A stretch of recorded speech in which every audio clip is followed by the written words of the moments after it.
मुर्शिदाबाद हिंसा को लेकर कोलकाता हाई कोर्ट की ओर से गठित जांच समिति की रिपोर्ट पर बीजेपी ने तृणमूल कांग्रेस पर जमकर निशाना साधा। बीजेपी की ओर से प्रेस कॉन्फ्रेंस की गई, जिसमें प्रवक्ता सुधांशु त्रिवेदी ने कहा कि रिपोर्ट से उजागर हुआ है कि मुर्शिदाबाद हिंसा तृणमूल कांग्रेस के कुछ नेताओं के इशारे पर हिंदुओं के खिलाफ की गई थी।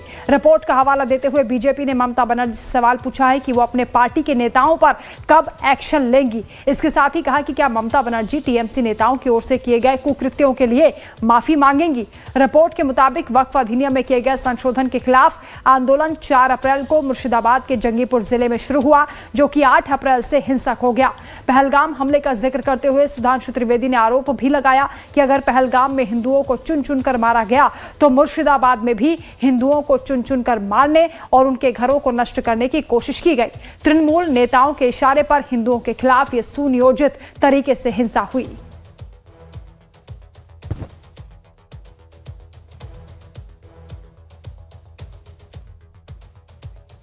जुमे के दिन 2 बजे से लेकर 4 बजे के बीच में जो घटनाएं हुई हैं, उनके बारे में जो अपना ऑब्जर्वेशन दिया है, उससे तृणमूल कांग्रेस,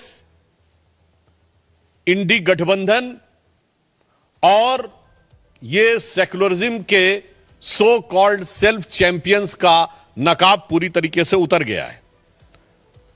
पहली बात,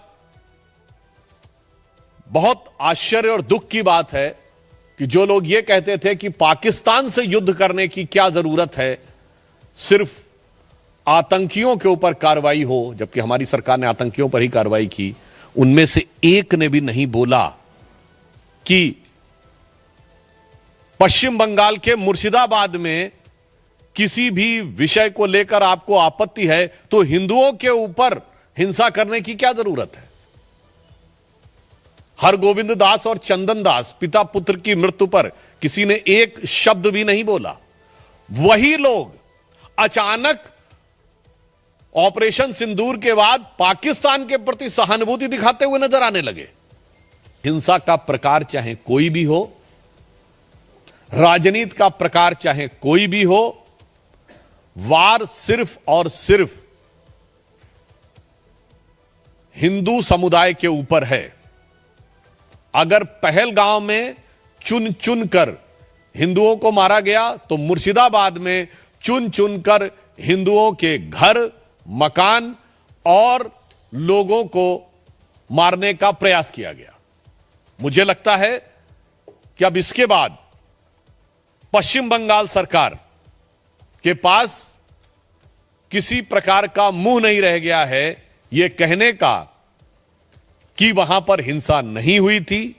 नंबर 2, अब बिल्कुल साफ है कि वहां हिंसा हुई, सुनियोजित हिंसा हुई, तृणमूल कांग्रेस के नेताओं के इशारे पर हिंसा हुई और बाकायदा धर्म और समुदाय देखकर हिंसा की गई।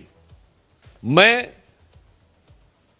पश्चिम बंगाल की मुख्यमंत्री ममता बनर्जी जी से पूछना चाहता हूं कि उनके ममतामयी हृदय में कब वह करुणा जागेगी कि वो अपने नेताओं पर कार्रवाई करेंगी।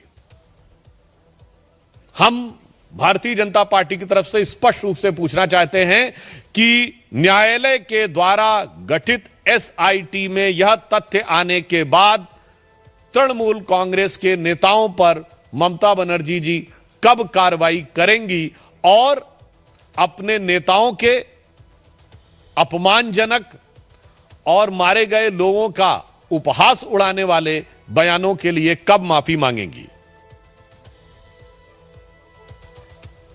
वहीं कांग्रेस अध्यक्ष मल्लिकार्जुन